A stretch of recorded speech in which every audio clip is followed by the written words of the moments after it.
আজকে একটা আলমারি পাল্লা তৈরি করলাম। এখনো কাজ শেষ হয় নাই।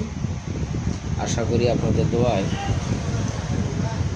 সম্পূর্ণ আলমারিটি তৈরি করে আপনাদের সামনে উপস্থিত করব।